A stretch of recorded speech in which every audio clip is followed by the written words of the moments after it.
জানাচ্ছি চ্যানেল 24 এর সাপ্তাহিক নিয়মিত আয়োজন হেলথ ফর লাইফ অনুষ্ঠানে powered by team pharmaceuticals limited. দর্শক, শীতকাল চলে এসেছে, আবহাওয়াতে এসেছে বড় ধরনের পরিবর্তন। এই শীতের শুষ্ক আবহাওয়ায় শিশু থেকে বৃদ্ধ পর্যন্ত অনেকেই ত্বকের সমস্যায় ভুগে থাকেন এবং দেখা যায় যে শীতকালে চর্মরোগের প্রকোপও বেড়ে যেতে থাকে। আমাদের আজকের বিষয় হচ্ছে শীতে ত্বকের সমস্যা ও চিকিৎসা।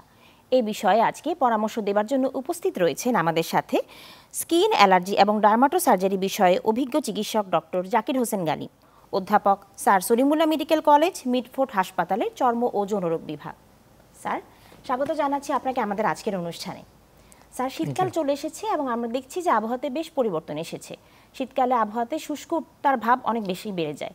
তো এই ধরনের আবহাওয়াতে শীতে কি কি ধরনের ত্বকের সমস্যা হতে পারে এবং কি কি ধরনের চর্মরোগের প্রকোপটা বৃদ্ধি পেতে পারে? প্রথমেই বলি, শীতকালে যেহেতু শুষ্ক আবহাওয়া, সেই ক্ষেত্রে আমাদের স্কিনটা ড্রাই হয়ে যায়, শুষ্ক হয়ে যায়, অনেক সময় ফেটে যেতে পারে, তারপরে ঠোঁট ফেটে যেতে পারে, পায়ের চামড়া ফেটে যেতে পারে, পায়ের তলায় শুষ্ক হওয়ার জন্য ক্র্যাক হয়ে যায়, আমরা ক্র্যাক হিল বলি। সেই রকম সমস্যাগুলি বেশি হয় শীতকালে, আবহাওয়ার তারতম্যের জন্য এটা হয়। এগুলি হয়। তারপরে কিছু ডিজিজ আছে যেগুলি আগের থেকে ছিল, যেমন অ্যাটোপিক ডার্মাটাইটিস সহ বিভিন্ন ধরনের এক্সিমার প্রকোপ বেড়ে যেতে পারে, এগুলি অ্যাগ্রাভেশন হয়। তারপরে ডায়াবেটিস যদি কারো থাকে, স্কিনটা ড্রাই থাকে, তাদের ড্রাইনেসটা আরও বেশি বেড়ে যায়। কারো যদি হাইপোথাইরয়েডিজম থাকে, তার স্কিনটা এমনিতেই ড্রাই থাকে, আরও বেশি ড্রাই হয়ে যায়। তারপরে শীতকালে আমরা বেশিরভাগ সময় গরম পানি ইউজ করি গোসল করার সময়। ওই গরম পানি ইউজ করার পরেও আমাদের স্কিন অনেক সময় ড্রাই হয়ে যায় এবং এখান থেকে ফেটেও যেতে পারে। তো সেই রকম আমাদের বিভিন্ন রকমের সমস্যা, আসলে সবগুলি সমস্যাই হচ্ছে ড্রাইনেসের কারণে হচ্ছে। যেসব কারণে ড্রাই হয় সেই সব কারণেই আমাদের এই সমস্যাগুলি হচ্ছে। তাহলে স্যার, শীতে আবহাওয়ার পরিবর্তনের কারণে মানে যাদের আগে থেকেই স্কিন ডিজিজ ছিল না, তাদেরও যেমন নতুন করে ত্বকের সমস্যা দেখা দিতে পারে শুষ্কতার কারণে, আবার আগে থেকে যাদের প্রি এক্সিস্টিং কিছু ডিজিজ থাকে, যেমন স্কিনের ডিজিজ হতে পারে অথবা কিছু ডায়াবেটিস, এই ধরনের রোগের কারণেও শীতে দেখা যায় যে স্কিনের সমস্যাটা অনেক বেড়ে যায়।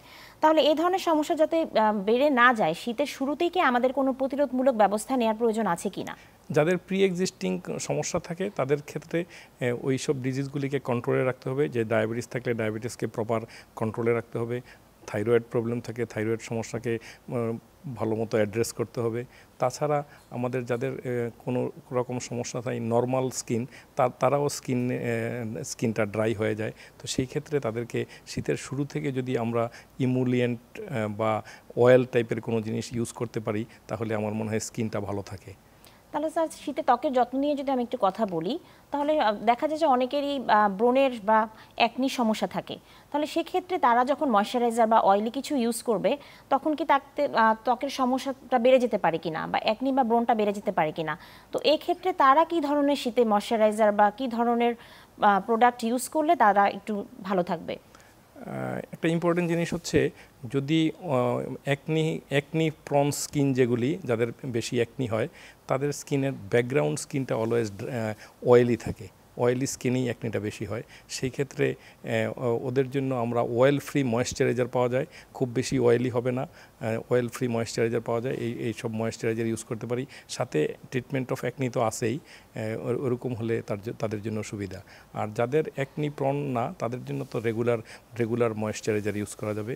এবং ময়েশ্চারাইজার ক্ষেত্রে আমরা যেটা প্রেফার করি, সাধারণত নন গ্রিজি ময়েশ্চারাইজার উই প্রেফার, মানে যেগুলির গ্রিজি কম তৈলাক্ত। কারণ বেশি তৈলাক্ত হলে ওই সব ময়েশ্চারাইজার ইউজ করার পরে দেখা গেলো যে সমস্ত ধুলাবালি ওখানে আটকে যায়, লেয়ার বাই লেয়ার তখন সমস্যা তৈরি করে, এবং ওইগুলি অনেক সময় ওয়াশ ঠিক মতো করা না হলে এগুলি ওখানে আরেকটা চর্মরোগের জন্ম দিতে পারে। শীতে অনেকের মধ্যে একটা সমস্যা খুব বেশি দেখা যায় যে পায়ের গোড়ালিটা ফেটে যায়।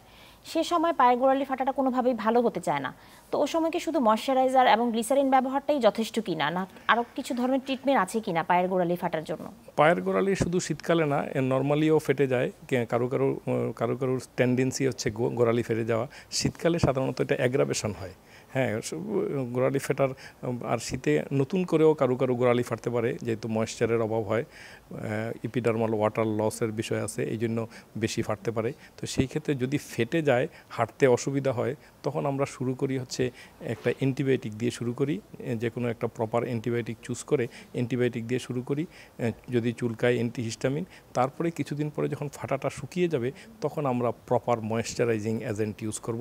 এখানে বলে রাখা ভালো যে গ্রিজি ময়েশ্চারাইজার, যেগুলি একটু বেশি তৈলাক্ত, বেশি গ্রিজি, এইসব ময়েশ্চারাইজারই আমরা ওখানে প্রেফার করি। তারপরেও যদি ইনফ্লামেশন থাকে, আমরা লো পটেন্সি বা মিডিয়াম পটেন্সি স্টেরয়েডও ইউজ করতে পারি।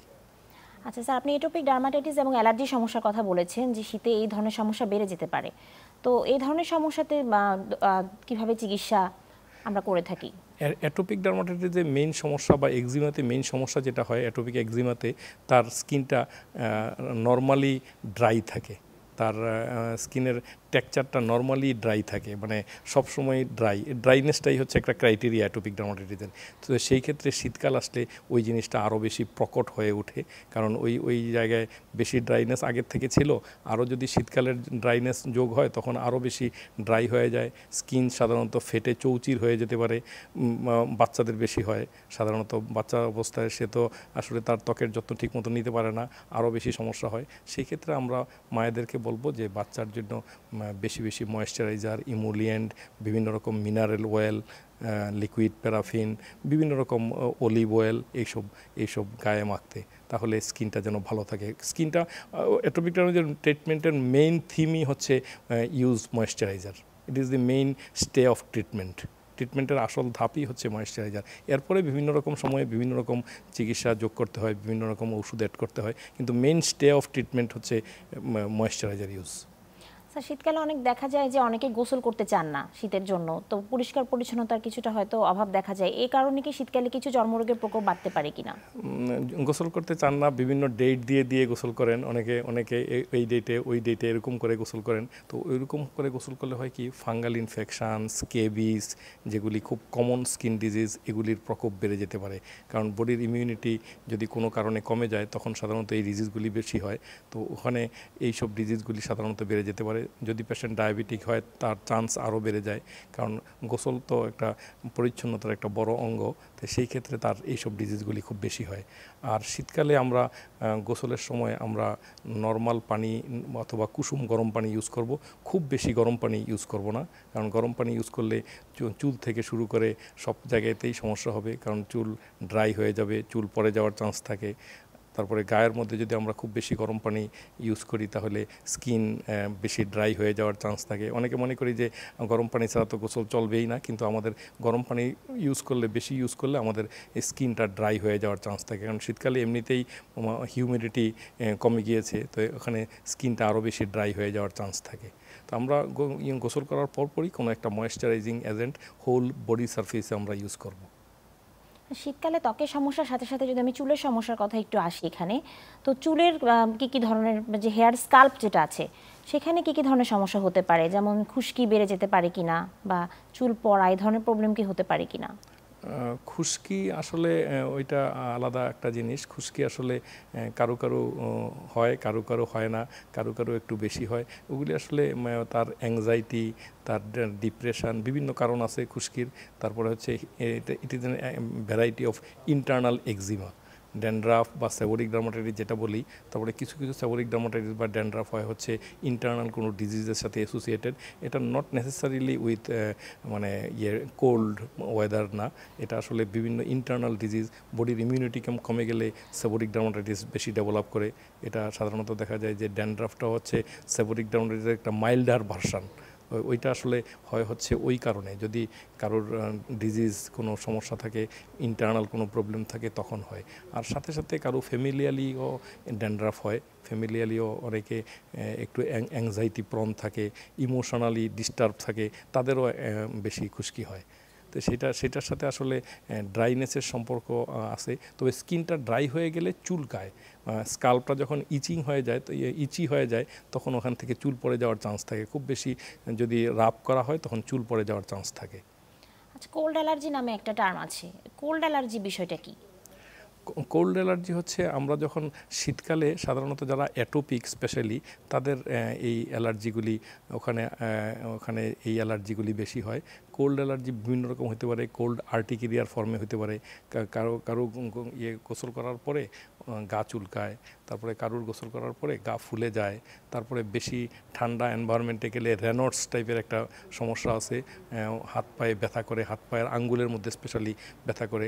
এগুলি আসলে যাদের ওইসব ডিজিজ অ্যাসোসিয়েশন আছে তাদের ক্ষেত্রে হবে। আর অ্যালার্জির ব্যাপারটা তো হচ্ছে স্পেসিফিক, অ্যালার্জি তো হচ্ছে কিছু নির্দিষ্ট লোকের হবে, those who are prone to develop allergy, এটা আলাদা একটা ক্যাটাগরি। সবার এরকম অ্যালার্জি হবে না, কেউ গোসল করলে সবারই কিন্তু গা চুলকাবে না, কারো কারো গা চুলকাবে এবং গা ফুলে যেতে পারে। তো সেই ক্ষেত্রে আমরা বলি নর্মাল পানি ইউজ করতে, কোল্ড ওয়েদারে এক্সপোজ না হয়ে নর্মাল পানি ইউজ করলে তাহলে তাদের জন্য এটা সুখবর বয়ে আনবে। আমরা শীতের ত্বকের সমস্যা নিয়ে আরও কথা বলবো, এখন একটা বিরতির সময় হয়েছে। দর্শক, একটি বিরতির সময় হয়েছে, বিরতির পরে শীতের ত্বকের সমস্যা ও চিকিৎসা নিয়ে আমরা আরও আলোচনা করব। ততক্ষণ পর্যন্ত আমাদের সাথেই থাকুন।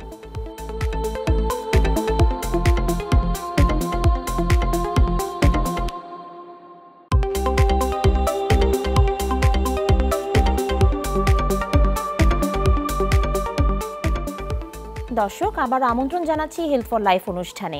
আমরা কথা বলছিলাম শীতের ত্বকের সমস্যা ও চিকিৎসা নিয়ে।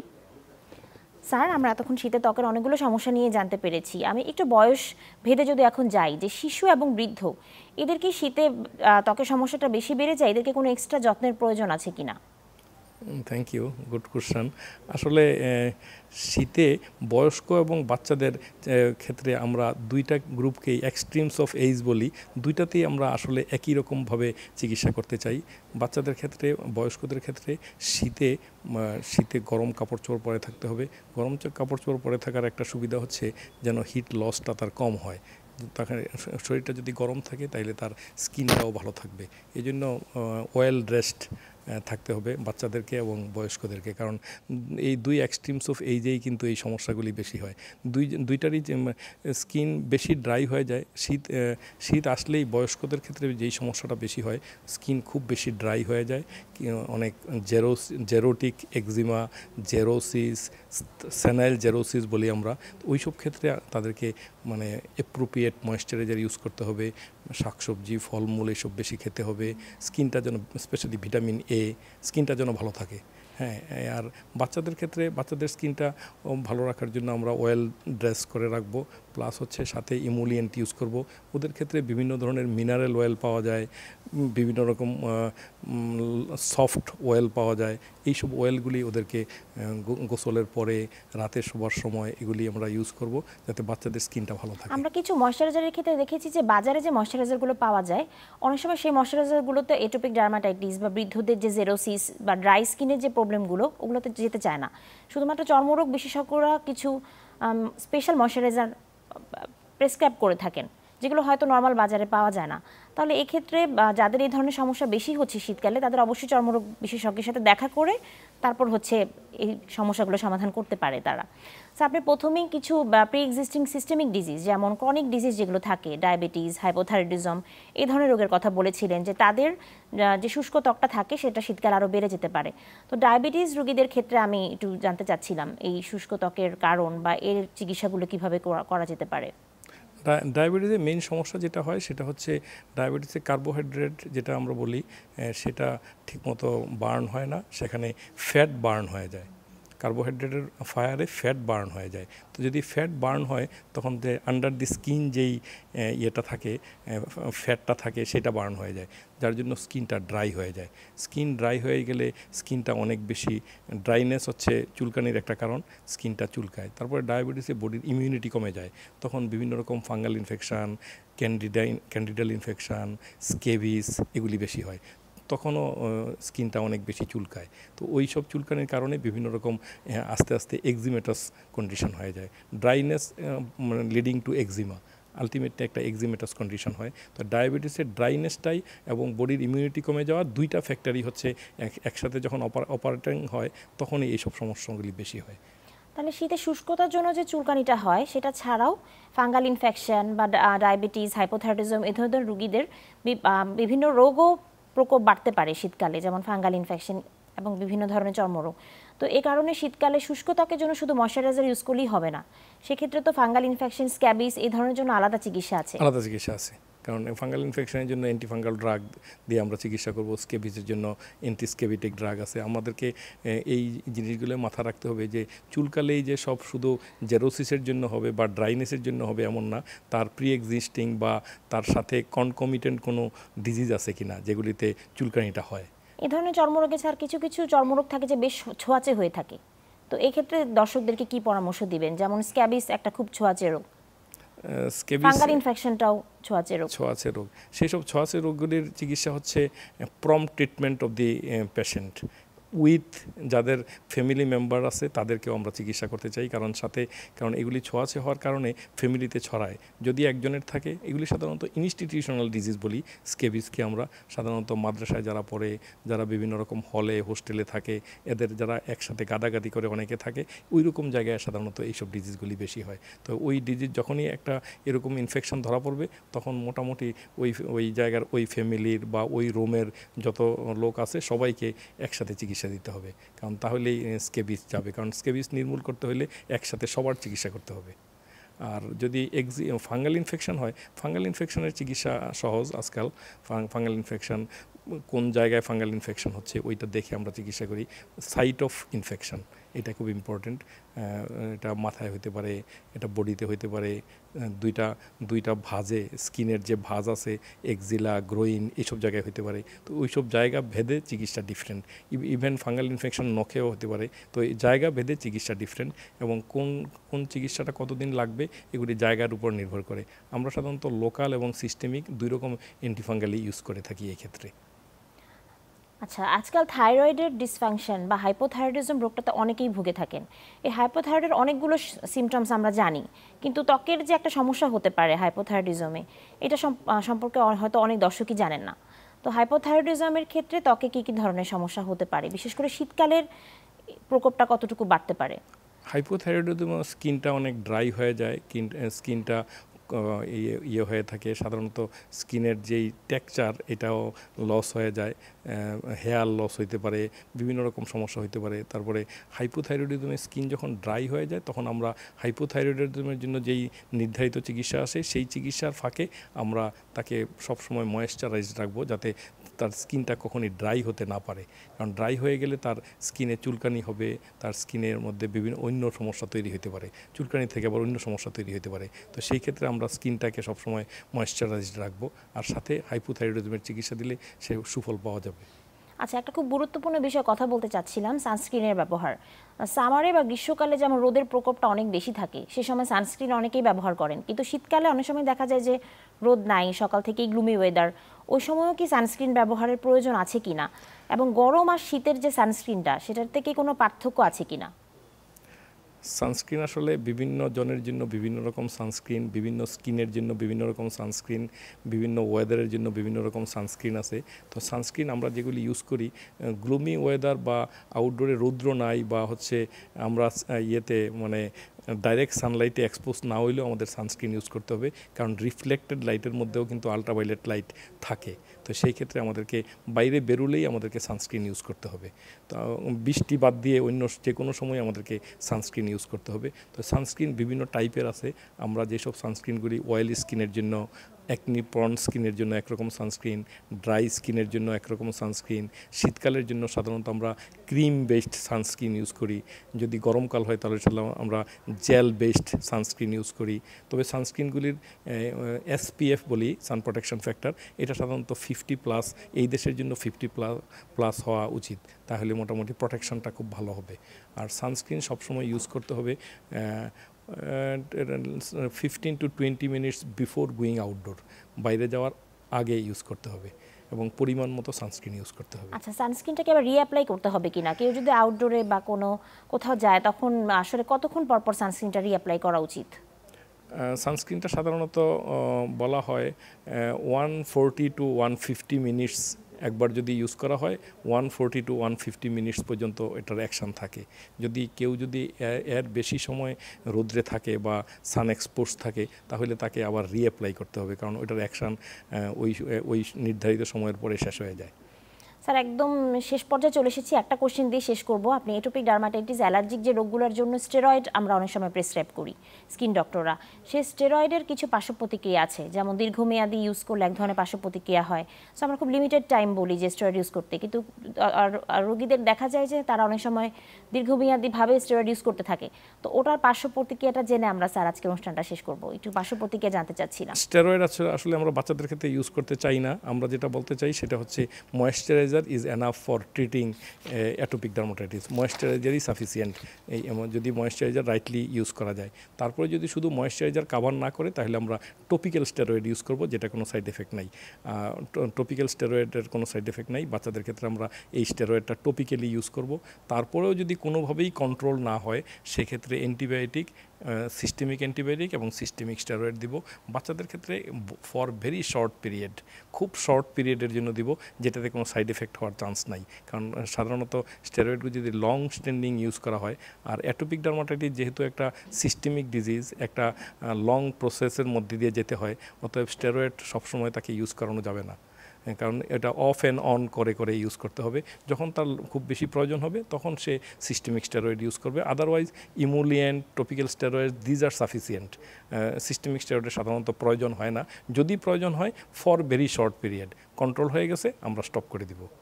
এইটাই হচ্ছে ট্রিটমেন্টের মূলনীতি।